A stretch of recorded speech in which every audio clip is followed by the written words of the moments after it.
Hello students, कैसे हैं आप सब। स्वागत है फिर से आपका आपके चैनल केसीआर ट्यूटोरियल में। शाम के 7 बज चुके हैं और हम हाजिर हैं एक और नई लाइव क्लास लेके। क्लास से पहले आप सभी को ईद की बहुत बहुत मुबारकबाद। सेवैयां खाइए, बिरयानियां खाइए, मस्ती कीजिए और पूरा दिन ईद मना चुके हो तो अब शाम को थोड़ी सी पढ़ाई कर लीजिए, ठीक है। तो आज की क्लास में हम लोग पहुंच चुके हैं कारवा आरआरबी फार्मासिस्ट की जो क्लासेस चल रही हैं उसका जो कारवा है वो पहुंच चुका है क्लास नंबर 17 की तरफ। जी हाँ, 17th क्लास है और आज ईद का बहुत ही खूबसूरत दिन है। तो आज की क्लास में हम फिर फार्मास्यूटिक्स को टॉपिक को आगे बढ़ा रहे हैं। फार्मास्यूटिक्स में आज हम 2 चैप्टर डिस्कस करेंगे, चैप्टर नंबर 8 और चैप्टर नंबर 9।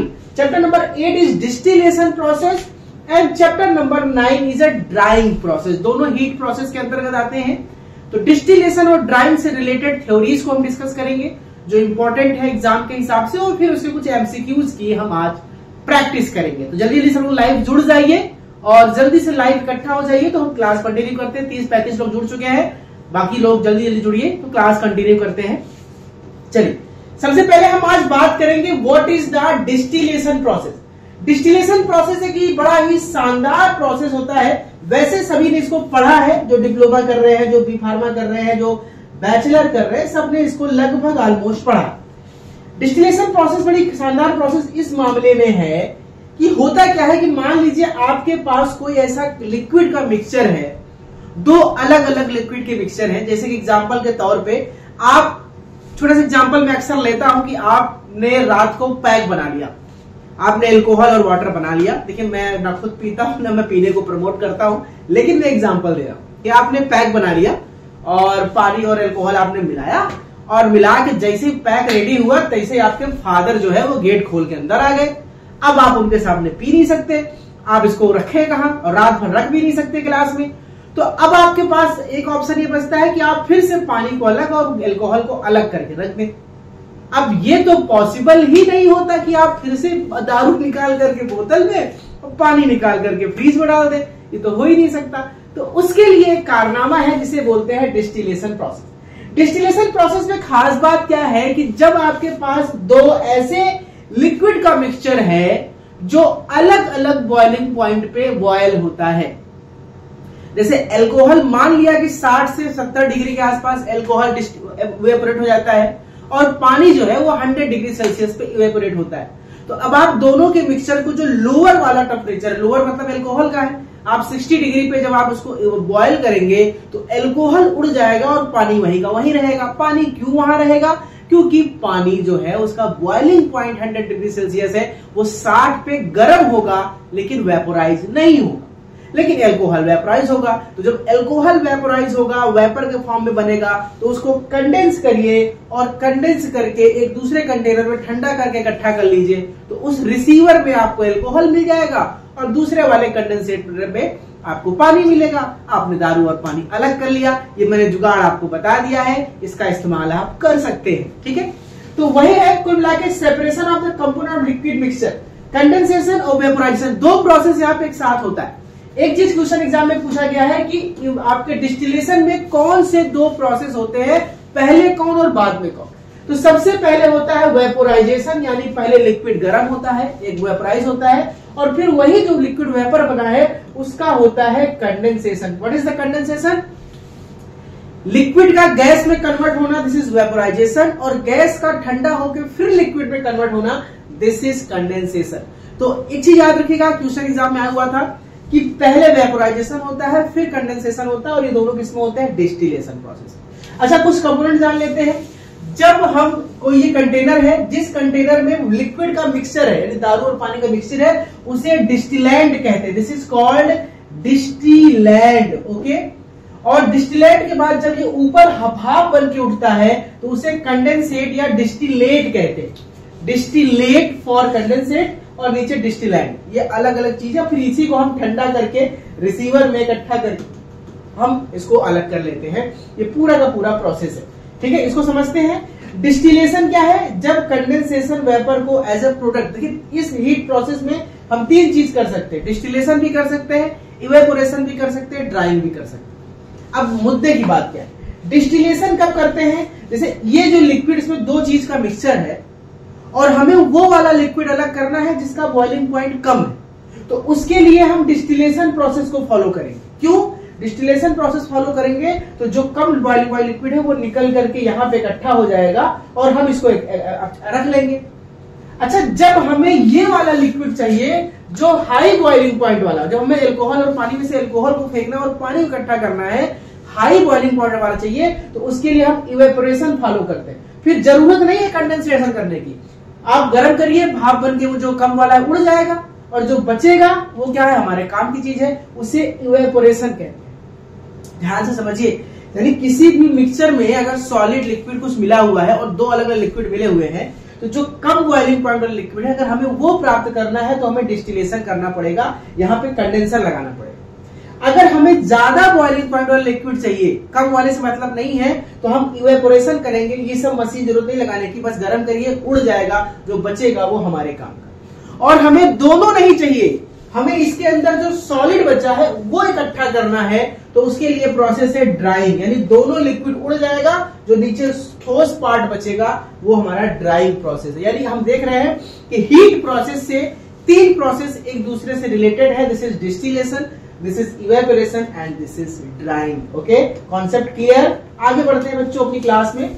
अगला है कि कौन कौन से इक्विपमेंट इस्तेमाल होते हैं डिस्टिलेशन के लिए, ये भी क्वेश्चन आया हुआ है। देखिए सिंपल सा बात है, जिस कंटेनर के अंदर, देखिए जिस कंटेनर के अंदर हम दोनों लिक्विड का मिक्सचर रखते हैं उसको हम बोलते हैं स्टिल। उसके बाद यहाँ पे एक कंडेंसर लगा होता है, ऐसे करके कंडेंसर होता है, आपने देखा होगा, जो लिक्विड को ठंडा करता है।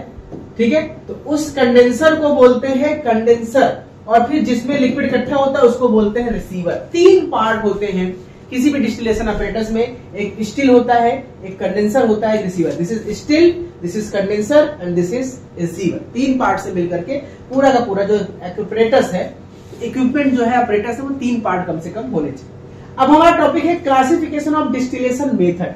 जो डिस्टिलेशन मेथड है वो कितने प्रकार के होते हैं, सबसे ज्यादा क्वेश्चंस इसी से बनते हैं। कितने प्रकार के डिस्टिलेशन होते हैं और वो डिस्टिलेशन सारे के सारे किस किस प्रकार के लिक्विड के लिए, किस किस प्रकार के मिक्सचर के लिए इस्तेमाल किए जाते हैं, सारे क्वेश्चन यही से बनते हैं। लगभग 8 से 9 प्रकार के डिस्टिलेशन होते हैं। अब हमारा मेन टॉपिक शुरू होता है यहां से, तो बारी बारी से हम सबको समझेंगे, सबको पढ़ेंगे और उसको समझ करके उसके एप्लीकेशन, उसके प्रिंसिपल पे काम करें। क्वेश्चन आता है एप्लीकेशन और प्रिंसिपल से। पहला है सिंपल डिस्टिलेशन मेथड या डिफरेंशियल डिस्टिलेशन मेथड। ये सबसे सिंपल टाइप का मेथड है, जो अभी आपने थोड़ी देर पहले देखा। अल्कोहल और दारू है, अलग अलग बॉइलिंग टेम्परेचर है, बॉइलिंग दोनों का वेपर प्रेशर अलग अलग है, बॉइलिंग पॉइंट अलग है, दोनों को अलग करना है। ये सबसे सिंपल मेथड है। तो प्रिंसिपल क्या है? Difference in volatilization and vapour pressure of the component, यानी कुल मिलाकर दोनों लिक्विड का जो बॉइलिंग पॉइंट है उसका जो डिफरेंस है उसी के आधार पर इसको अलग करते हैं। सिंपल डिस्टिलेशन का बेसिक प्रिंसिपल है डिफरेंस इन बॉइलिंग पॉइंट। इसको साइंटिफिक लैंग्वेज में हम डिफरेंस इन वेपर प्रेशर भी कह सकते हैं या डिफरेंस इन वाइटलाइजेशन भी कह सकते हैं। अब इसका एप्लीकेशन कहां पे है? इसका एप्लीकेशन है डिस्टिल वाटर बनाने में, वाटर फॉर इंजेक्शन बनाने में, एरोमेटिक वोलेटाइल वाटर बनाने में। एरोमेटिक मतलब जो खुशबू वाले होते हैं। तो डिस्टिल वाटर सबसे सिंपल तरीका बनाने का, WFI बनाने का, water for injection. Organic solvent का प्यूरिफिकेशन भी हम इस मेथड से कर सकते हैं। जितने भी ऑर्गेनिक सॉल्वेंट्स होते हैं उसके अंदर बहुत सारे ऐसे लिक्विड्स होते हैं जो हमारे लिए काम के नहीं है, इम्प्यूरिटीज है, उसको हम अलग कर सकते हैं। और वोलेटाइल सॉलिड को वोलेटाइल लिक्विड से अलग करने का भी तरीका यही है। तो इसके 3 बेसिक एप्लीकेशन, इसको आप समझ के चलिए आगे बढ़ते हैं। नेक्स्ट क्वेश्चन दूसरा है फ्लैश या इक्विलिब्रियम डिस्टिलेशन। ठीक है, अब ये क्या होता है कि फ्लैश या इक्विलिब्रियम डिस्टिलेशन क्या होता है? इसमें क्या होता है, कभी कभी कुछ ऐसे लिक्विड्स होते हैं मेरे लाल जिसको बहुत ज्यादा हाई टेम्परेचर की आवश्यकता होती है, जिसका बॉइलिंग पॉइंट 400 डिग्री 500 डिग्री पहुंच गया। अब इसको ध्यान से समझना कॉन्सेप्ट। जब बहुत ज्यादा 400-500 डिग्री का टेम्परेचर है और अगर उसको आप गर्म करने लगेंगे तो पहली चीज तो 2 नुकसान। पहला नुकसान है एनर्जी ज्यादा खर्च होगी, यानी ज्यादा हीट एनर्जी खर्च करना पड़ेगा उसको बॉयल करने के केस में, तो इसलिए ये प्रोडक्ट महंगा हो जाएगा, ज्यादा बिजली, ज्यादा ईंधन खर्चा होगा। दूसरी चीज ये है कि लिक्विड जो है वो खराब भी हो सकता है, आपका डिग्रेड भी हो सकता है। जो मटेरियल है ज्यादा टेम्परेचर पे हो सकता है कि जो इसके अंदर के और कंपोनेंट है वो खराब हो सकता है। तो अब एक तरीका है कि बिना ज्यादा टेम्परेचर बढ़ाए हम उसको बॉइलिंग पॉइंट तक पहुंचा दें। अब जिस लिक्विड का 400 डिग्री सेल्सियस बॉइलिंग पॉइंट है और आप केवल 250 डिग्री गर्म करेंगे तो 400 कैसे पहुंच जाएगा यार, संभव ही नहीं है। साइंस की लैंग्वेज में संभव है। यहां पे खेल आता है प्रेशर। जब हम किसी लिक्विड को काफी हाई प्रेशर से अचानक से लो प्रेशर की तरफ घुमा देते हैं, हाई प्रेशर से अचानक से लो प्रेशर की तरफ घुमा देते हैं, तो वहां पे ऑटोमेटिक जो लिक्विड है वो वेपर के फॉर्म में कन्वर्ट हो जाता है। जैसे इनहेलर के अंदर आप देखते हैं उसके अंदर क्या होता है, लिक्विड भरा होता है हाई प्रेशर पे, और जैसे रिलीज करते हैं बाहर निकलता है वो गैस बन जाता है। यानी लिक्विड से गैस क्या है, एक तरह का देखा जाए तो वेपोराइजेशन ही तो हो रहा है। यानी यहां पे जब टेम्परेचर ज्यादा हो किसी मटेरियल का तो प्रेशर की हेल्प लेकर हाई प्रेशर से लो प्रेशर जोन में भेजते हैं। इसे सडन चेंज को हम फ्लैश कहते हैं। फ्लैश, एक फ्लैश में काम हो गया, एक झटके में काम हो गया। फ्लैश मतलब एक झटके में, तो इसीलिए इसको फ्लैश डिस्टिलेशन या इक्विलिब्रियम डिस्टिलेशन कहते हैं। Clear concept. आगे बात करते हैं इसका एप्लीकेशन क्या है। जब कोई ऐसा कंपोनेंट हो जो डिफरेंट टेम्परेचर पे बॉयल हो रहा है, उसके लिए इसका इस्तेमाल करते हैं। पेट्रोलियम इंडस्ट्री में रिफाइनिंग के लिए, क्रूड ऑयल के लिए फ्लैश डिस्टिलेशन का इस्तेमाल करते हैं। इसे याद रख लेना। पेट्रोलियम इंडस्ट्री में क्रूड ऑयल के रिफाइनिंग के लिए हम फ्लैश डिस्टिलेशन या इसी को इक्विलिब्रियम डिस्टिलेशन भी कहते हैं, इसका इस्तेमाल करते हैं। Clear concept. चलिए मेरे बच्चों आगे बढ़ते हैं। अब आते हैं तीसरे टॉपिक की तरफ, इसको भी ध्यान से देखने की कोशिश करिएगा। तीसरा टॉपिक जो हमारा है वो है फ्रैक्शनल डिस्टिलेशन या इसको रेक्टिफिकेशन भी कहते हैं। सारे डेफिनेशन को समझते चलिए, ठीक है। इसी को हम एक नाम और दे सकते हैं, इसे काउंटर करंट डिफ्यूजन भी कहते हैं। यानी इसमें क्या होता है कि जो फ्रैक्शनल डिस्टिलेशन बेसिकली कब इस्तेमाल करते हैं, जब एक दो से ज्यादा लिक्विड उपस्थित है। यानी एक ही कंटेनर में दो से ज्यादा लिक्विड है और सबका बॉइलिंग पॉइंट का डिफरेंस बहुत थोड़ा थोड़ा है। मान लीजिए लिक्विड ए बी सी है और एक का 55, एक का 60, एक का 65। अब इतना कम डिफरेंस का अगर टेम्परेचर है तो थोड़ी सी भी टेम्परेचर कम ज्यादा होगा तो पता चला जिसको हम उड़ाना चाहते थे वो रह गया और दूसरा वाला उड़ गया, या दोनों एक साथ उड़ गए। भाई मान लीजिए 55, 60, 65 है और हमको 55 वाला इवेपोरेट करना था, गलती से टेम्परेचर 60 पहुंच गया तो 55 उड़ जाएगा, 60 उड़ जाएगा। समझ में आ रहा? तो फ्लैश डिस्टिलेशन का इस्तेमाल हम तब करते हैं जब हम काउंटर करंट डिफ्यूजन, यानी टेम्परेचर, उसमें एक तरह के कई सारे चैम्बर्स बने होते हैं जो अलग अलग टेम्परेचर, एक टेम्परेचर हम प्रोवाइड करते हैं लेकिन लिक्विड अलग अलग टेम्परेचर पे इवेपोरेट होते हैं। इसीलिए इसको हम काउंटर करंट डिफ्यूजन कहते हैं, क्योंकि इसके चैम्बर के अंदर अलग अलग चैम्बर्स बने होते हैं जिसमें अलग अलग करंट फ्लो करता है, इसलिए इसको काउंटर करंट कहते हैं। और इसमें जो इसका इस्तेमाल क्या करते हैं, जो मिसिबल लिक्विड है, ऐसे लिक्विड जो आपस में मिल जाते हैं और बॉइलिंग पॉइंट लगभग सेम है, जैसे कि एसीटोन, वाटर, क्लोरोफॉर्म। एसीटोन और वाटर को अलग करने के लिए इसका इस्तेमाल करते हैं। याद रखना, ये क्वेश्चन आया है, एसीटोन और वाटर को अलग करने के लिए कौन सा मेथड इस्तेमाल होता है, दिस इज आपका फ्रैक्शनल डिस्टिलेशन, क्योंकि इन दोनों के बॉइलिंग पॉइंट लगभग सेम है। और वहीं पे क्लोरोफॉर्म और बेंजीन को अलग करने के लिए भी हम फ्रैक्शनल डिस्टिलेशन का इस्तेमाल करते हैं, क्योंकि इसमें भी बॉइलिंग पॉइंट लगभग एक दूसरे के आसपास है। ठीक है, चलिए आगे बढ़ते हैं। अगला हमारा टॉपिक है, दिस इज एजियोट्रॉपिक डिस्टिलेशन। अब एजियोट्रॉपिक डिस्टिलेशन क्या होता है कि दो लिक्विड है, यहां पे भी कहानी वही समझिए, दो लिक्विड है और दोनों का बॉइलिंग पॉइंट बहुत पास पास में है। जैसे एक का बॉइलिंग पॉइंट मान लीजिए 60 डिग्री है तो एक का 62 डिग्री सेल्सियस। अब इतना पास पास बॉइलिंग पॉइंट वाला लिक्विड है, इसको तो भैया इस मेथड से भी नहीं कर सकते, सिंपल से तो बिल्कुल नहीं कर सकते। अब यहां पे आती है एक कहानी, एक ऐसा सब्सटेंस बीच में डाल दीजिए जो उन दो में से किसी एक के साथ रिएक्शन कर ले। जो दो लिक्विड का मिक्सचर है उसमें किसी एक के साथ रिएक्शन कर ले और रिएक्शन करके उसके बॉइलिंग पॉइंट को या तो बहुत बढ़ा दे या तो बहुत घटा दे। यानी दो दोस्त है, हमको दोनों को अलग करना है और दोनों दोस्तों में बहुत खास दोस्ती है, सेम नेचर के हैं, दोनों बहुत पक्की दोस्ती है, उनके बीच में एक ठो गर्लफ्रेंड भेज दीजिए। एक लड़की भेज दीजिए, वो लड़की दोनों दोस्तों से मिलेगी, एक को अपने पास चिपकाएगी, एक से दोस्ती बढ़ाएगी, दूसरे को ऑटोमेटिक वो दूर कर देगी। वो जो लड़की है उसका नाम एजियोट्रॉप है। यानी ऐसे मिक्सचर में जो हम तीसरा सब्सटेंस डालते हैं उसे एजियोट्रॉप कहते हैं, और उस एजियोट्रॉप के डालने से दोनों के बॉइलिंग पॉइंट में डिफरेंस हो जाता है और फिर आसानी से हम दोनों को अलग कर सकते हैं, यानी दोनों को आसानी से हम डिस्टिलेट कर सकते हैं। तो एजियोट्रॉपिक डिस्टिलेशन क्या होता है कि azeotropic mixture is broken by addition of a third substance which forms a new azeotrope with one of the compound. दोनों में से किसी एक साथ एजियोट्रॉप सॉल्यूशन मिक्सचर बना लेगा और बॉइलिंग पॉइंट डिफरेंस बढ़ जाएगा और आसानी से हम डिस्टिलेशन कर सकते हैं। इसका इस्तेमाल करते हैं एब्सोल्यूट एल्कोहल बनाने में, इसको याद रखिएगा। एब्सोल्यूट एल्कोहल बनाने के लिए 50% कंसंट्रेशन एल्कोहल को बोलते हैं एब्सोल्यूट एल्कोहल। एब्सोल्यूट एल्कोहल बनाने के लिए कौन सा मिक्सचर इस्तेमाल करते हैं? एजियोट्रॉपिक। अब इसको याद कैसे करेंगे? आप देखो, जब आप दो दोस्त साथ बैठे हैं तो आप नॉर्मल एल्कोहल पिएंगे, लेकिन बीच में अगर गर्लफ्रेंड आ गई आपके साथ, कहीं यार हमको भी पिलाओ, तो उसको आप महंगी वाली दारू पिलाएंगे, उसका नाम है एब्सोल्यूट एल्कोहल। तो याद कैसे करना है कि एब्सोल्यूट एल्कोहल कब पीते हैं? जब गर्लफ्रेंड आती है, जब बीच में कोई नया आता है दो दोस्तों के बीच में, उसे एजियोट्रॉप कहते हैं। एजियोट्रॉपिक डिस्टिलेशन का बेस्ट एप्लीकेशन है एब्सोल्यूट एल्कोहल बनाना। इसके अलावा अगर हमें टॉलुइन से वाटर को कंटेंट को अलग करके डिटरमाइन करना है कि टॉलुइन में कितना वाटर है, लगभग दोनों का बॉइलिंग पॉइंट सेम है, उस केस में भी हम इसका इस्तेमाल करते हैं। क्लियर? चलिए आगे बढ़ते हैं नए टॉपिक की तरफ। 5 हमने पढ़ लिए, अब 6वें नंबर पे आते हैं।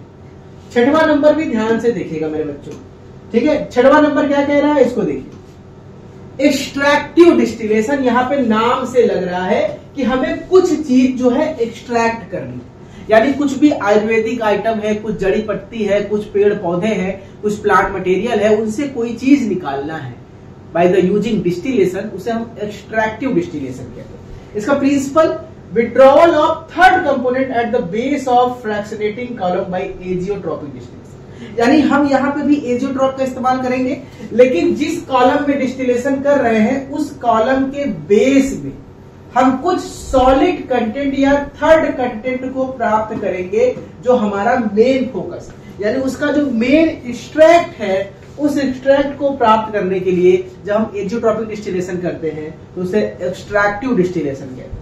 इसका इस्तेमाल किया जाता है टॉलुइन को पैराफिन से अलग करने के लिए, ठीक है? टॉलुइन और पैराफिन लगभग सेम मिक्सर में रहते हैं, तो टॉलुइन और पैराफिन को अलग करने के लिए हम एक्सट्रैक्टिव डिस्टिलेशन का इस्तेमाल करते हैं। एप्लीकेशन जरूर याद करें, टॉलुइन और पैराफिन, टॉलुइन और पैराफिन, इन दोनों को अलग करने के लिए हम किसका इस्तेमाल करते हैं? Extractive distillation. याद कैसे करेंगे कि किसी भी पार्टी में जब हम ताली बजाते हैं, पैराफिन मतलब पार्टी और तालू मतलब ताली, जब भी हम किसी पार्टी में ताली बजाते हैं तो जितने भी अच्छे अच्छे कलाकार होते हैं वो बाहर आके अपना परफॉर्मेंस देते हैं। अरे वाह, बहुत अच्छा माहौल है, चलो हम भी गाना गाते हैं, हम भी गाना सुनाते हैं। ऐसे लोग जो गाना नहीं गाते वो भी महफिल में गाना गाने लगते हैं। तो जब भी किसी पार्टी में ताली बजती है तो अच्छे अच्छे कलाकार एक्सट्रैक्ट होके बाहर आ जाते हैं। तो एक्सट्रैक्टिव डिस्टिलेशन में टॉलुइन पैराफिन को अलग करते हैं। इसके अलावा हाइड्रोकार्बन्स को भी फिनॉल से हम अलग कर सकते हैं इस मेथड। अगला है स्टीम डिस्टिलेशन। ये तो बड़ा ही इंपॉर्टेंट है भैया। स्टीम डिस्टिलेशन की कहानी समझिए। स्टीम डिस्टिलेशन की कहानी ये है कि जहां पे अभी तक हम कंटेनर के मिक्सचर में गर्म करने के लिए आग का इस्तेमाल कर रहे थे, हीट का इस्तेमाल कर रहे थे, अब हम हीट ना प्रोवाइड करके डायरेक्ट गर्म हवा प्रोवाइड करेंगे, भाप प्रोवाइड करेंगे, जिसको स्टीम कहते हैं। और स्टीम को आपको पता है कि उसमें ज्यादा टेम्परेचर होता है, मास ट्रांसफर ज्यादा होता है। तो it is done with the aid of steam use for several high. जब भी कोई मटेरियल हाई बॉइलिंग पॉइंट वाला होता है तो उसको आग ना देकर अगर उसमें हम स्टीम प्रोवाइड करते हैं वो ज्यादा तेजी से इवेपोरेट होता है, तो इसे हम स्टीम डिस्टिलेशन कहते हैं। इसका इस्तेमाल होता है इमिसिबल लिक्विड को अलग करने के लिए। जो लिक्विड बिल्कुल इमिसिबल है, अलग नहीं हो रहे, उनके लिए है। वोलाटाइल ऑयल्स के लिए भी इसको अलग करते हैं। और लिक्विड जो हाई बॉइलिंग पॉइंट वाला है, जो उस पर ज्यादा टेम्परेचर खर्चा होगा, हम ज्यादा टेम्परेचर बचा करके हम इसका इस्तेमाल भी करते हैं। स्टीम डिस्टिलेशन का भी इस्तेमाल कर सकते हैं। तो देखिए, हाई टेम्परेचर बॉइलिंग पॉइंट वाली दो इस्तेमाल हो सकता है, एक फ्लैश और दूसरा स्टीम। दोनों के केस में हम टेम्परेचर को कम इस्तेमाल करके यूज कर सकते हैं। चलिए 7वें नंबर पे आते हैं। कुल 9 है आपके। 7वें नंबर पे आते हैं और सातवें वाले का जो मुद्दा है वो है मॉलिक्यूलर डिस्टिलेशन। अब यहां पे आप बात कर रहे हैं मॉलिक्यूल लेवल, पार्टिकल लेवल पे अगर हमको अलग करना है तो each molecule in vapor phase travel mean path and gets condensate individually without intermolecular collision application of vacuum। ये इसका बेसिक एप्लीकेशन है। मॉलिक्यूलर डिस्टिलेशन में कुल क्या होता है, कोई सब्सटेंस जो है वो लो वेपर प्रेशर से हाई प्रेशर तक मूव कर रहा है, तो उसमें एक रूल है tau equal to eta viscosity √3 rho g, ठीक है ना। तो यहाँ पे क्या क्या है, डेंसिटी क्या है, वी क्या है, ये फार्मूला याद कर लेना, क्वेश्चन आएगा नहीं आरआरबी लेवल पे। बस आपको याद एक चीज करनी है, मॉलिक्यूलर डिस्टिलेशन का इस्तेमाल कहां होता है, ये क्वेश्चन आ सकता है आरआरबी में। तो मॉलिक्यूलर डिस्टिलेशन का इस्तेमाल करते हैं फिक्स्ड ऑयल की रिफाइनिंग में, और केमिकल और विटामिन ए, यानी जितने भी vitamin A fish liver oil, मछली के तेल का प्यूरिफिकेशन करना है, मछली का तेल बनाना है, vitamin A, vitamin E, fish liver oil बनाना है, कॉड लीवर ऑयल बनाना है, सॉल्ट लीवर ऑयल बनाना है, उन सभी में, सभी ऑयल वाले प्यूरिफिकेशन में मॉलिक्यूलर डिस्टिलेशन की जरूरत पड़ती है, क्योंकि उसमें मॉलिक्यूल्स विटामिन ए, विटामिन ई, जो कैराटीन, ये सब जो मॉलिक्यूल है वो डिस्ट्रॉय ना हो जाए, उसको अलग करने के लिए हम मॉलिक्यूलर डिस्टिलेशन, बस इतना याद करना है कि इस मेथड का इस्तेमाल fish oil, vitamin A, vitamin E, fish oil के प्यूरिफिकेशन में होता है। वहीं पे डिस्ट्रक्टिव डिस्टिलेशन या ड्राई डिस्टिलेशन की बात करें तो ये भी एक खास तरह का है। इसमें बेसिकली हम क्या करते हैं कि किसी एक मटेरियल को नष्ट कर देते हैं, यानी एक तरह से देखा जाए तो डिस्ट्रक्टिव आप समझिए कि पूरी तरह से ड्राई कर देना, यानी कि जब डिस्टिलेशन में जब वो इतना हम हीट बढ़ा देते हैं कि मटेरियल डिकम्पोज हो जाता है, और डिकम्पोज होकर जब बर्न हो जाता है एयर के अब्सेंस में, तो जो ऑर्गेनिक मैटर है उस तरह से वो पूरा का पूरा ऐश में कन्वर्ट हो जाता है। ऐश मतलब किसी चीज को जलाकर राख कर देते हैं ना, वो ऐश में कन्वर्ट होता है। जो बर्न ऑर्गेनिक मटेरियल जो हमको वही चाहिए होता है, एक तरह से हम कह सकते हैं कि इसमें डिस्टिलेशन भी पूरा जलाना हो रहा है, तो उसको हम डिस्ट्रक्टिव कहते हैं। इसका इस्तेमाल होता है इंडस्ट्री में, जैसे कि आपको लकड़ी का, कोयला, एनिमल मैटर पाने से लकड़ी कैसे बनते हैं, लकड़ी होती है, लकड़ी कोयले में कैसे कन्वर्ट करते हैं, उसको डालते हैं भट्टी में और हाई टेम्परेचर पे उसको छोड़ देते हैं विदाउट एयर, लिक्विड को नहीं डालते, विदाउट एयर, तो उसके अंदर जितना मॉइस्चर कंटेंट होता है वो सूख टूट जाता है और लकड़ी कोयले में कन्वर्ट हो जाता है। तो इस केस में हम डिस्ट्रक्टिव का इस्तेमाल करते हैं। और लास्ट में है कंप्रेस्ड डिस्टिलेशन, इसमें इवेपोरेशन और कंडेंसेशन साथ होता है। बस इसका एक चीज याद करिएगा, ये सबसे एडवांस और लेटेस्ट टेक्नोलॉजी है।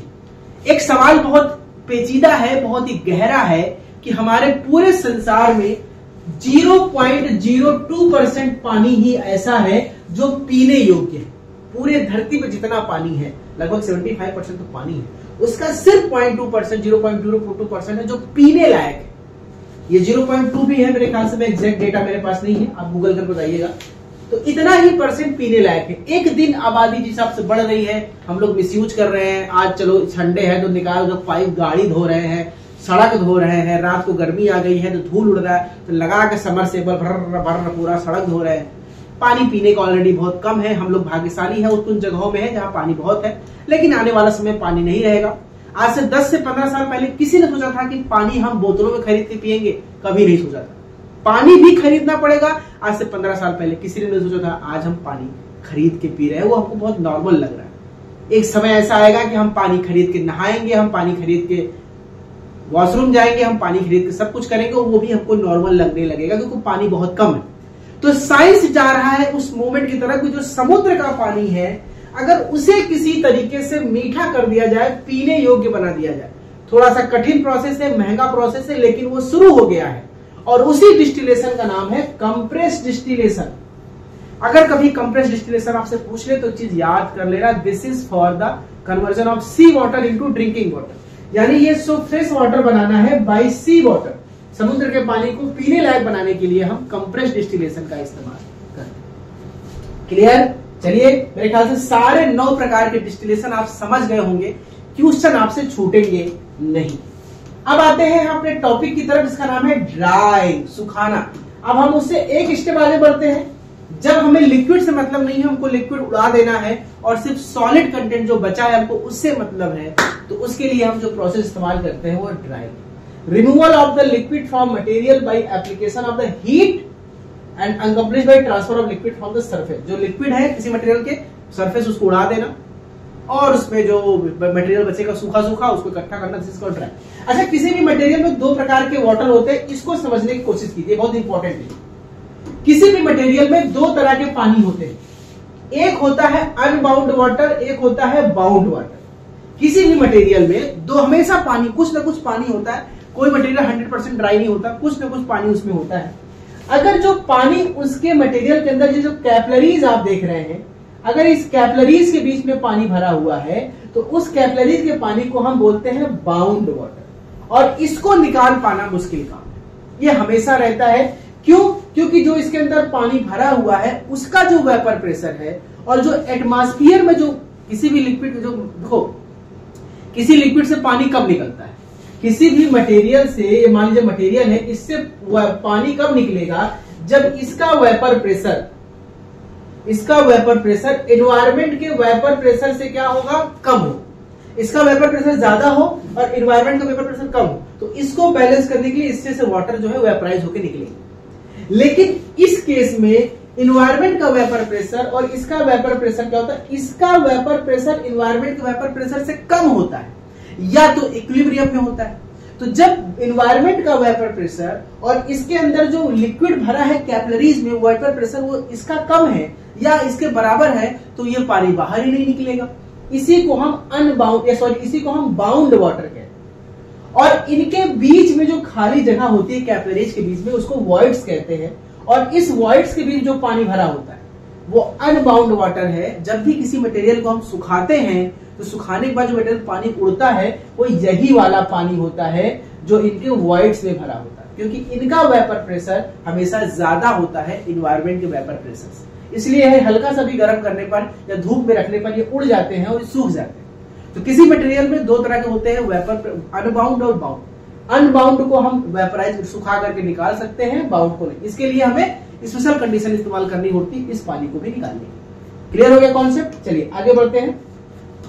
कौन कौन सी मैकेनिज्म है जो ड्राइंग प्रोसेस में इन्वॉल्व होती है, बस नाम जान लीजिए। ठीक है, कौन कौन सी मैकेनिज्म है जिसके तहत ड्राइंग प्रोसेस होता है, उसके नाम जान लीजिए बस। पहला है diffusion theory. What is the diffusion theory? इसमें आपको नाम से लग रहा है कि जो वाटर कंटेंट है वो हाई कंसंट्रेशन से लो कंसंट्रेशन की तरफ मूव करेगा। यानी जिस मटेरियल के अंदर पानी है और जो बाहर इन्वायरमेंट है उसमें पानी कम है, तो ये हमेशा हाई से लो की तरफ जब मूव करेगा यानी ये सूख जाएगा, पानी उड़ जाएगा। जो हम लोग घरों में करते हैं, कपड़ा सुखाते हैं, है ना, कपड़े उपड़े सुखाते हैं ना, तो कपड़े में पानी ज्यादा रहता है धुलने के बाद, और इन्वायरमेंट में कम रहता है, तो पानी कपड़े से निकल के चला जाता है इन्वायरमेंट में। ठंडी में कपड़े जल्दी क्यों नहीं सूखते हैं, बरसात में क्यों नहीं सूखते? क्योंकि इन्वायरमेंट में ऑलरेडी पानी भरा होता है, तो कपड़े बहुत देर में सूखते हैं। तो इसी को डिफ्यूजन थ्योरी कहते हैं। दूसरा है कैपिलरी थ्योरी। इसमें कोई भी मटेरियल है और उस मटेरियल के अंदर जो पानी है वो कैपिलरीज के अंदर भरे हुए। कैपिलरीज का मतलब क्या हो गया? This is the bound water. और जब कैपिलरीज के अंदर भरे होते हैं तो ये कैपिलरी के माध्यम से पानी धीरे धीरे धीरे ऊपर उठता है, तो इसी को हम कैपिलरी थ्योरी कहते हैं। वहीं पे प्रेशर ग्रेडियंट थ्योरी है, यानी जब दो मटेरियल के अंदर प्रेशर का डिफरेंस हो, ठीक है, उसके हिसाब से। ग्रेविटी फ्लो थ्योरी, पानी नीचे की तरफ क्योंकि भारी होता है वो नीचे की तरफ मूव करता है। और वेपोराइजेशन एंड कंडेंसेशन मैकेनिज्म, यानी कुल 5 थ्योरीज है या 5 मैकेनिज्म है, बस नाम याद कर लो जिसके जरिए ड्राइंग प्रोसेस होता है। Diffusion theory, capillary theory, pressure gradient theory, gravity flow theory and vaporisation and condensation mechanism. ठीक है, बस शॉर्ट में बता रहा हूं क्योंकि जितना ही आपके आरआरबी के लिए इंपॉर्टेंट हिस्सा डाले। अब आते हैं कुछ ऐसे वर्ड्स हैं जिसको आपको जानना बहुत जरूरी है एग्जाम के हिसाब से। उसमें पहला है इक्विलिब्रियम मॉइस्चर कंटेंट, इसको EMC कहते हैं। EMC, amount of water present in the solid which exert a vapor pressure equal to the vapor pressure of the atmosphere. It is most difficult to remember. मैंने क्या बताया कि मान लीजिए हमारे पास कोई एक मटेरियल है मेरे लाल, ठीक है, और इस मटेरियल के अंदर हम देख रहे हैं कि ये जो पानी के पार्टिकल हैं वो है, पानी के पार्टिकल थोड़े थोड़े हैं, जो कि कौन से पानी है? ये बाउंड वाटर है। अब ये हमारा जो बाहर का है इन्वायरमेंट, ये बादल है, ये इन्वायरमेंट है। अगर जब किसी भी कंटेंट के अंदर जो मॉइस्चर है, इसके अंदर जो वाटर है, उसका वेपर प्रेशर और बाहर का इन्वायरमेंट का वेपर प्रेशर दोनों आपस में इक्विलिब्रियम में है, बराबर है। मैंने कहा अगर इसका वेपर ज्यादा होता तो वाटर निकल के बाहर जाता, या इसका ज्यादा इन्वायरमेंट ज्यादा होता, इसका कम होता तो निकल के अंदर आता, ये और गीला हो जाता, मॉइस्चराइज हो जाता। लेकिन जब दोनों बराबर हैं तो ना वह पानी पार्टिकल यहां से बाहर जाएंगे, ना वहां से अंदर आएंगे, ना तो ये सूखा होगा ना तो ये गीला होगा। ये कैसा वाटर है? बाउंड वाटर है। तो इस कंडीशन को कहते हैं इक्विलिब्रियम मॉइस्चर कंटेंट, EMC। यानी जब किसी मटेरियल का सॉलिड कंटेंट में जो पानी है, जो मॉइस्चर है, वो इन्वायरमेंट के वेपर प्रेशर के बराबर है, उसी को EMC कहते हैं। और ये मोस्ट डिफिकल्ट टू रिमूव, इनको निकालना सबसे कठिन काम है, क्योंकि दोनों इक्विलिब्रियम में है, बराबर है, तो कैसे निकालोगे, ये सबसे कठिन। वहीं आता है फ्री मॉइस्चर कंटेंट। अब किसी भी लिक्विड में मान लीजिए कि आप इसको समझिए कि आप ये देख पा रहे हैं कि इस कंटेनर, इस मटेरियल में जो ग्रीन वाला है वो वाटर जो है वो बाउंड वाटर है, और वो इन्वायरमेंट के साथ क्या है? इक्विलिब्रियम में है। और कुछ नीले वाटर आपको पार्टिकल जो दिख रहे हैं, ये अनबाउंड वाटर हैं, और ये इनका वेपर प्रेशर इन्वायरमेंट के वेपर प्रेशर से ज्यादा है। अब ये आराम से बाहर निकल जाएंगे, इवेपोरेट हो जाएंगे, लो से हाई से लो की तरफ आराम से चले जाएंगे, क्योंकि ये ज्यादा है, ये एक्सेस है। और ऐसे ही वाटर को, जो किसी मटेरियल के अंदर ऐसे वाटर कंटेंट, उतना वाटर कंसंट्रेशन जिसका वेपर प्रेशर ज्यादा होता है, उसको हम बोलते हैं free moisture content. This is FMC। अब क्या हुआ? नीला और हरा दोनों मिला दे, ये हो जाएगा टोटल वाटर कंटेंट। अब टोटल वाटर कंटेंट किसके बराबर होगा? EMC प्लस FMC, यानी फ्री मॉइस्चर कंटेंट नीला वाला और EMC प्लस हरा वाला, दोनों को मिला के तो टोटल बन जाएगा। तो ये फॉर्मूला याद रखना, total water content equal to EMC plus FMC। FMC को निकालना बहुत इजी है, EMC को निकालना बहुत मुश्किल है। वहीं पे एक वर्ड आता है CMC, the moisture content at the end of constant rate white sea is refer to the critical moisture content. यानी कि बड़ा इसको डेफिनेशन CMC का फुल फॉर्म पूछता है। पहली चीज क्रिटिकल मॉइस्चर कंटेंट। जब हम किसी भी लिक्विड को इवेपोरेट करते हैं और वो इवेपोरेट होता एक समय ऐसा आता है कि अब उससे ज्यादा पानी वो बाहर नहीं निकाल सकता, वो मैक्सिमम लिमिट को रीच कर जाता है। फिर आप कितना भी टेम्परेचर बढ़ाइए, वो इवेपोरेट होना बंद हो जाता है। उसी पॉइंट को हम CMC कहते हैं, क्रिटिकल मॉइस्चर कंटेंट। ठीक है, चलिए आगे बढ़ते हैं। अब आते हैं ड्राइंग इक्विपमेंट के क्लासिफिकेशन। कितने प्रकार के ड्राइंग इक्विपमेंट होते हैं? जैसे आपने कितने प्रकार के डिस्टिलेशन पढ़े, उसी तरह से कितने प्रकार के ड्राइंग इक्विपमेंट्स होते हैं, इसको समझने की कोशिश करें। इसमें भी आपको याद करना है इसके एडवांटेज, डिसएडवांटेज, इसका प्रिंसिपल। एग्जाम्पल, किस एग्जाम्पल में बेस्ड है, क्या इसका प्रिंसिपल है, उसके बेसिस पे ही हम इसको याद करने की कोशिश करेंगे। ठीक है, तो बारी बारी से पढ़ते हैं। पहला है स्टैटिक वेट ड्रायर। ठीक है, काफी लोग अभी लाइव जुड़े हुए हैं, क्लास कंटिन्यू रखते हैं। तो पहला है स्टैटिक वेट ड्रायर। सबसे सिंपल है यार। ट्रे देखा है? ट्रे, एक ट्रे होती है, ट्रे के अंदर गीला पाउडर हम उड़ेल देते हैं, फैला देते हैं, ट्रे को अंदर ओवन में डाल देते हैं। ट्रे स्टैटिक मतलब वो रुका हुआ है, न चलेगा न फिरेगा, न मशीन हिलेगी, हवा उसमें से गर्म हवा गुजरेगी, गर्म होगा और भाप बन के वो उड़ जाएगा, सूख जाएगा। सबसे सिंपल है। इसका एग्जाम्पल है ट्रे ड्रायर या फ्रीज ड्रायर। फ्रीज के अंदर भी हम डाल देते हैं, और इसमें कोई भी रिलेटिव मूवमेंट नहीं होता, ना पार्टिकल मूवमेंट करते हैं, ना मशीन मूवमेंट करता है, ना ट्रे मूवमेंट करता है। ठीक है, तो ये सबसे आसान है। और इसमें एडवांटेज क्या है? कोई भी एट्रिशन नहीं। भाई जब पार्टिकल मूव नहीं करेगा, जब पार्टिकल जब आपस में मूवमेंट करते, टकराते, तो पार्टिकल खराब भी होते, एट्रिशन भी होता, क्योंकि ये पार्टिकल जैसे थे वैसे ही पड़े रहेंगे। तो इसमें कोई एट्रिशन नहीं है। डिसएडवांटेज क्या है? कि ये बैच प्रोसेस है, यानी आप लगातार, अगर आपको 1,00,000 किलो या 1,000 किलो मटेरियल ड्राई करना है कोई बनाने के लिए टैबलेट, तो आपको अगर एक बार में 100 किलो आप भर सकते हैं, तो आपको पहले 100 किलो भरेंगे, सूख जाएगा, निकालेंगे, ट्रे खाली करेंगे, फिर 100 किलो लोड करेंगे, फिर सूखेगा, ट्रे खाली करेंगे, फिर 100 किलो, यानी बार बार आपको करना पड़ेगा, बैचेस में काम करना पड़ेगा। कॉन्टिन्यूअस प्रोसेस नहीं है कि एक बार लगा दिया और 1,00,000 अपने आप हो रहा, ऐसा नहीं होता। ये इसका नुकसान है, समय ज्यादा लगता है। दूसरा है मूविंग ब्रेड ड्रायर, जस्ट इसका उल्टा। यहाँ पे एक कन्वेयर होता है, ट्रे लगा होता है, और वो ट्रे बारी बारी से ऐसे ऐसे ऐसे ऐसे एक बेल्ट के द्वारा वो घूमता रहता है, कन्वेयर में घूमता रहता है।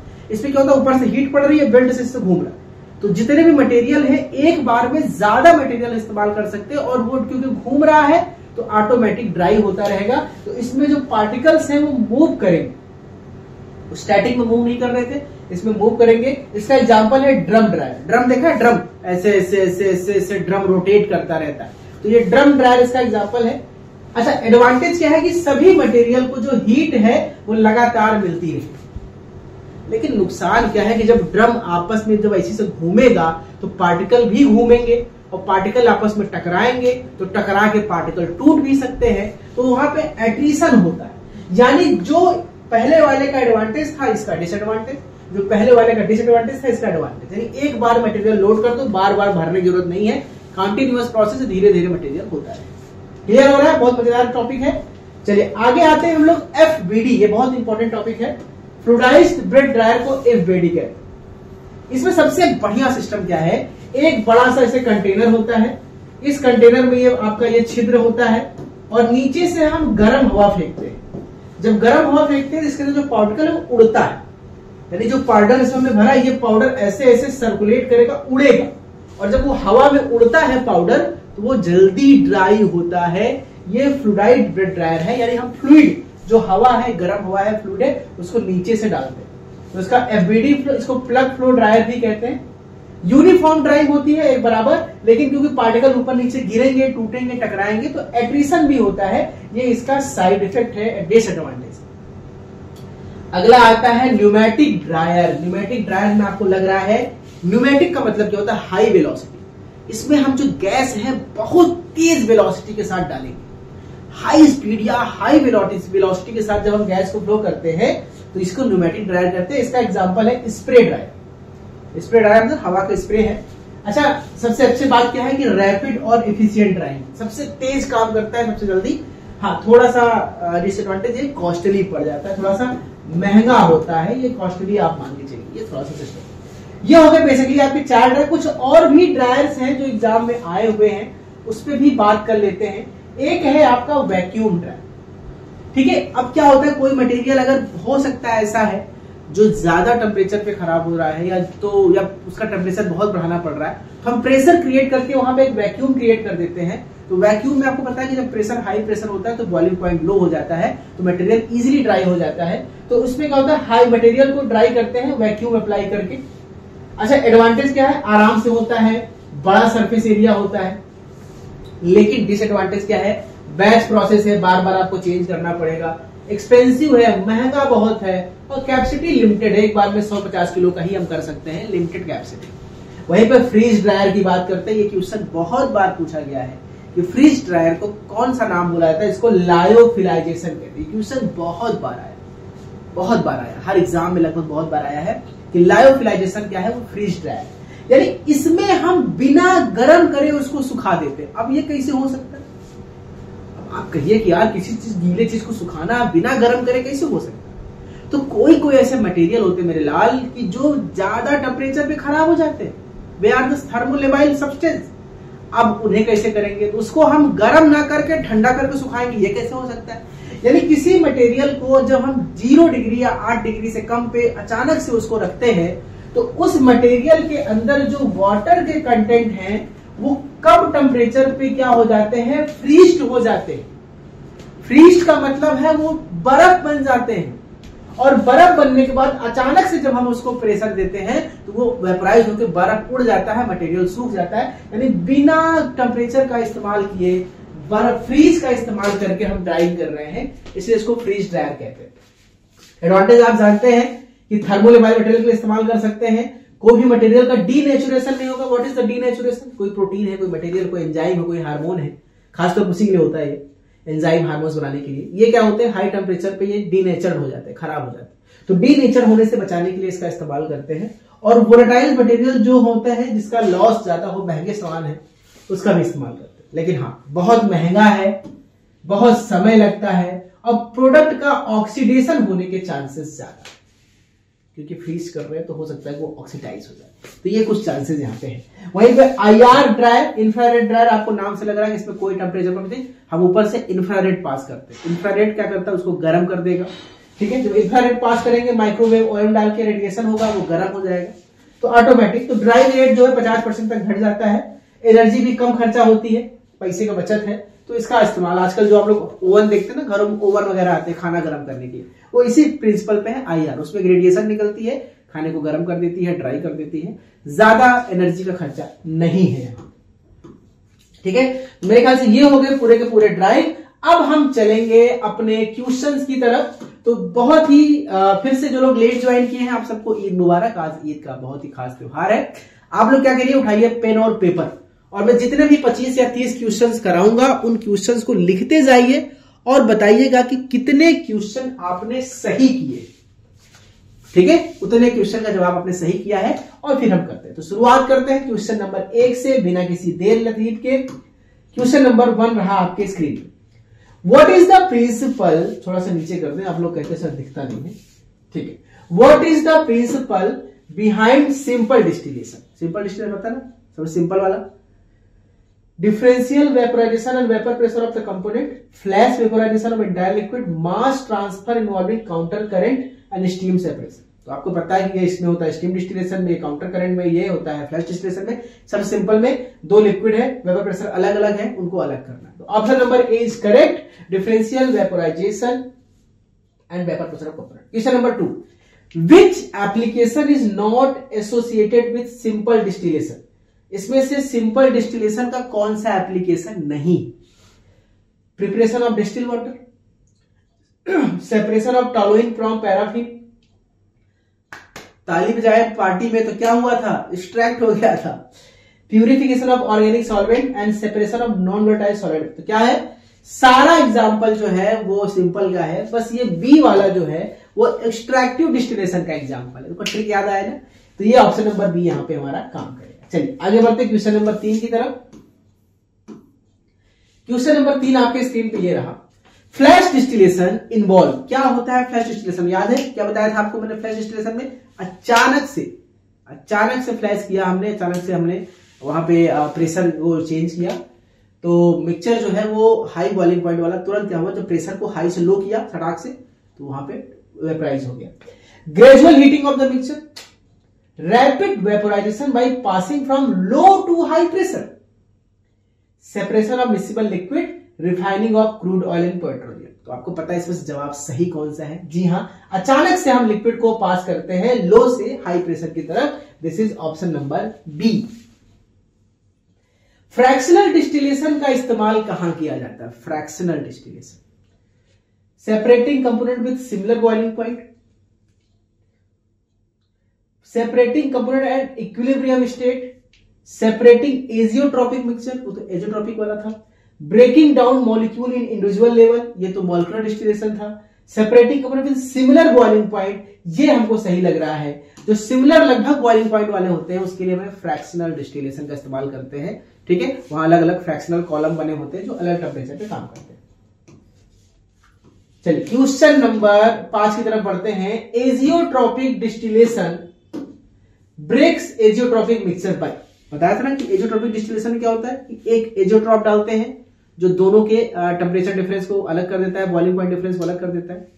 पूछ रहा है कैसे काम करता है। Passing feed from high to low pressure zone, ये तो फ्लैश है। Adding a third substance forming a new azeotrope, separating miscible liquid, withdrawal of third component at the base of column. तो आपको पता है कि लास्ट वाला तो एक्सट्रैक्टिव हो गया, सेपरेटिंग मिसिबल लिक्विड तो आप जानते हैं ये भी नहीं है। ऑप्शन नंबर बी सही है, एक एजियोट्रॉप बनता है किसी तीसरे सब्सटेंस को डालने पर। अगर आपने थ्योरी क्लासेस ध्यान से पढ़ी ना, ये आपको ई पेपर बहुत इजी लगेगा। अब विश्वास मानिए थ्योरी पढ़ाने से पहले मैं डायरेक्ट इस क्वेश्चन को सॉल्व कराऊंगा, 30 में से शायद आप 10 भी नहीं सॉल्व कर पाएंगे, हवा खराब हो जाएगी, क्योंकि आपने 5-10 साल से पढ़ाई छोड़ी हुई है। लेकिन जब मैं थ्योरी पढ़ा के आपको ये पढ़ा रहा हूं तो मुझे उम्मीद है कि आपको बहुत ईजी लग रहा होगा। अगर फिर भी ईजी नहीं लग रहा है तो लाइव खत्म होने के बाद जब भी मौका मिले एक बार फिर से वीडियो को देखा करिए। ठीक है, 2 बार 3 बार तो कम से कम आप वीडियो को देखिए ही देखिए, आपको याद हो जाएगा, ये मेरी गारंटी। चलिए क्वेश्चन नंबर 6 की तरफ मूव करते हैं। क्वेश्चन नंबर 6 कह रहा है कि एक्सट्रैक्टिव डिस्टिलेशन इन्वॉल्व, बताया था ना व्हाट इज द एक्सट्रैक्टिव, जब किसी कंपोनेंट का हम सॉलिड फॉर्म में एक्सट्रैक्ट निकालते हैं। Separation of high boiling point substance using steam, addition of a third substance to break azeotrope, ये तो एजियोट्रॉपिक हो गया, withdrawal of third component at the base of the column, separation of acetone and water. तो आपको पता है सही जवाब क्या है कि बेस ऑफ द कॉलम में थर्ड सब्सटेंस को प्राप्त करना है ड्राई फॉर्म में। This is option number C, withdrawal of third component at the base of the column. Question number 7, steam distillation is not used for, इन चारों में से किसके लिए स्टीम डिस्टिलेशन का इस्तेमाल नहीं किया जाता। What is the steam distillation, जब हम हाई टेम्परेचर की जगह हम स्टीम का इस्तेमाल करते हैं, भाप का इस्तेमाल करते हैं।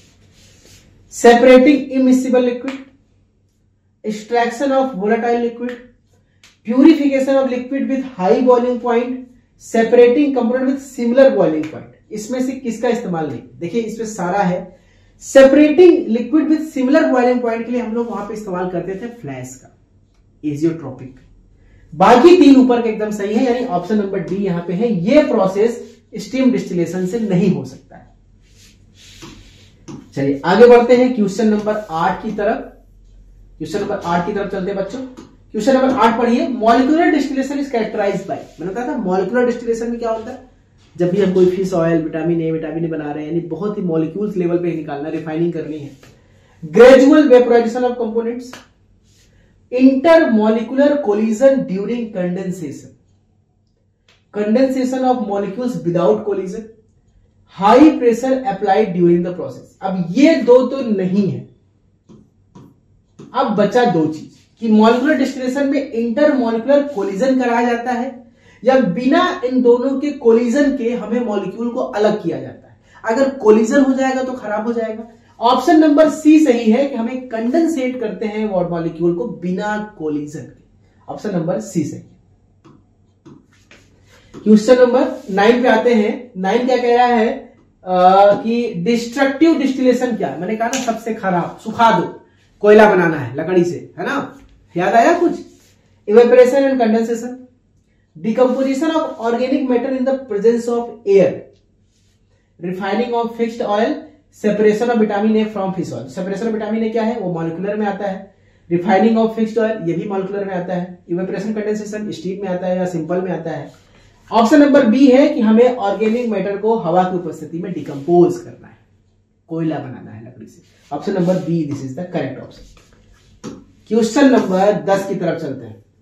Compressed distillation is utilized for, compressed distillation का इस्तेमाल कहां पे किया जाता है?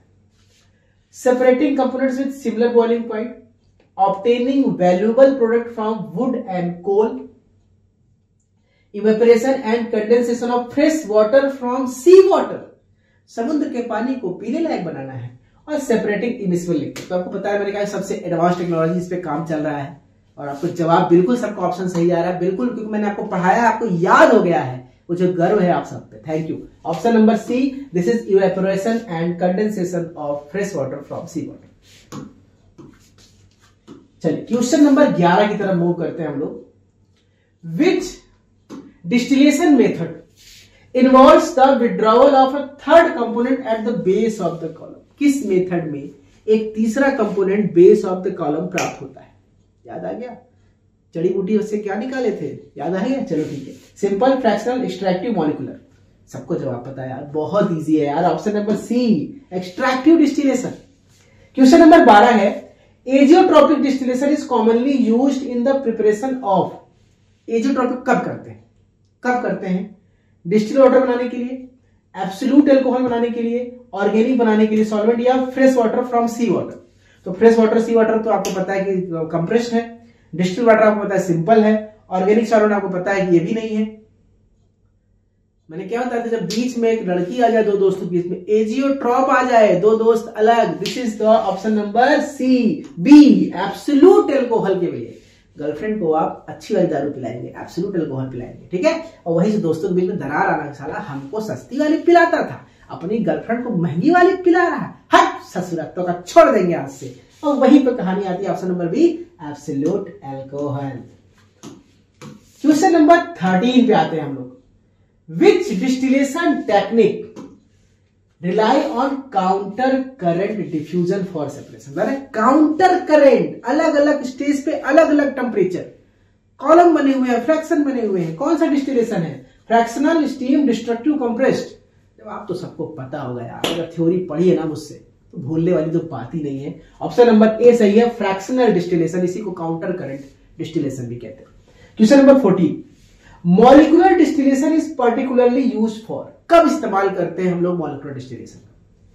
Separating component with similar boiling point के लिए, separating vitamin A from fish liver oil, refining of fish oil या प्यूरिफिकेशन ऑफ ऑर्गेनिक सॉइल। तो आपको बताया था ना कि fish oil, vitamin A, vitamin E सब के लिए सबसे बेस्ट एग्जांपल है मॉलिक्यूलर डिस्टिलेशन का। ऑप्शन नंबर बी सही है, separating of vitamin A from fish liver oil.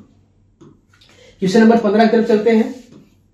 Destructive distillation is commonly employed in the industries to obtain product. किस तरह के प्रोडक्ट को पाने के लिए हम डिस्ट्रक्टिव का काम करते हैं? क्रूड ऑयल के लिए, सी वाटर के लिए, वुड कोल एनिमल के लिए या फिश लीवर ऑयल के लिए।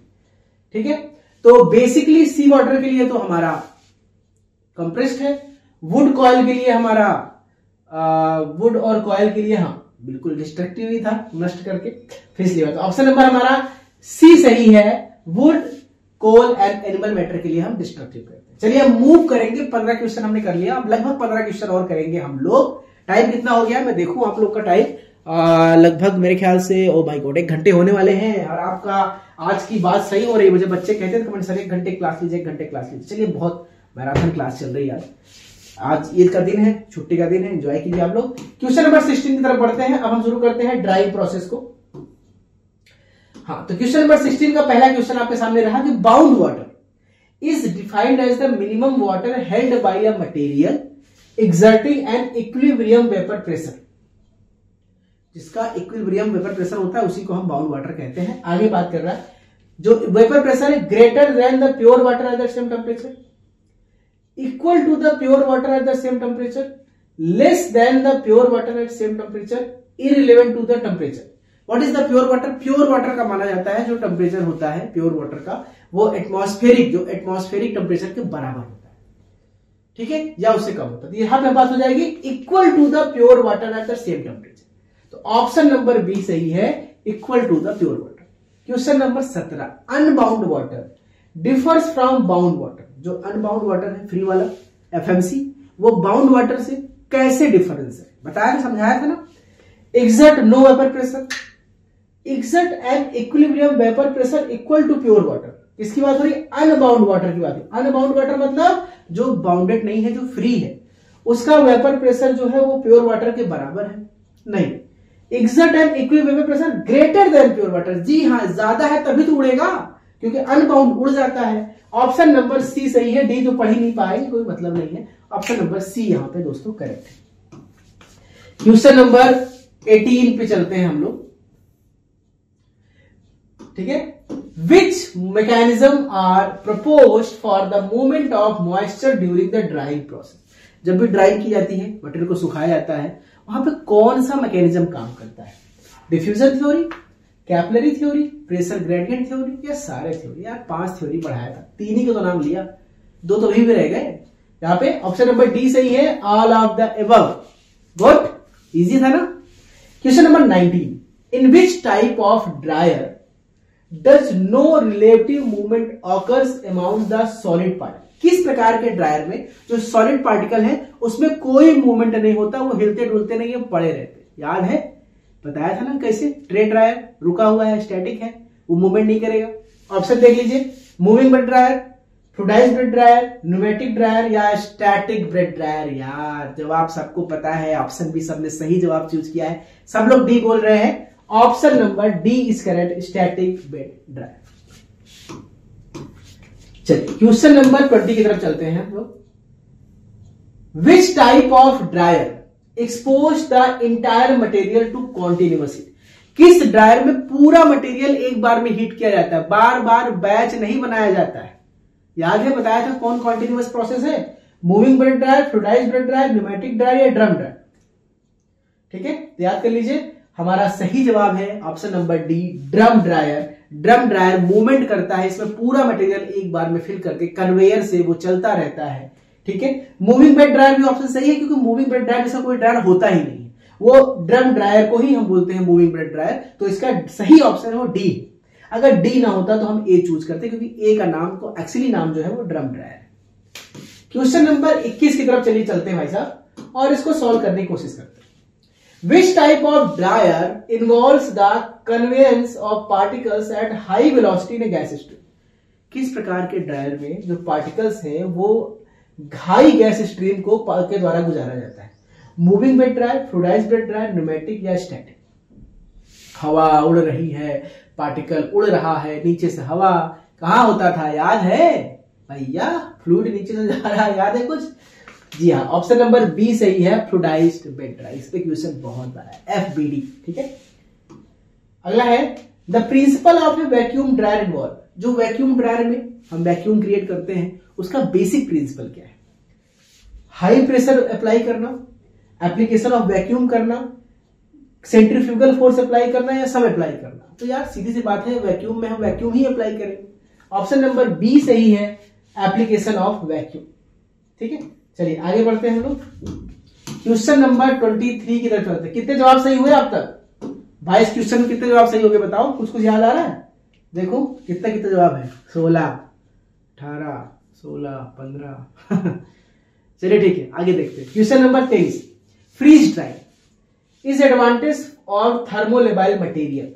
जो मटेरियल हीट सेंसिटिव होते हैं, थर्मोलेबाइल होते हैं, उनके लिए हम लोग फ्रीज ड्रायर का इस्तेमाल करते हैं या लायोफिलाइजेशन का इस्तेमाल करते हैं।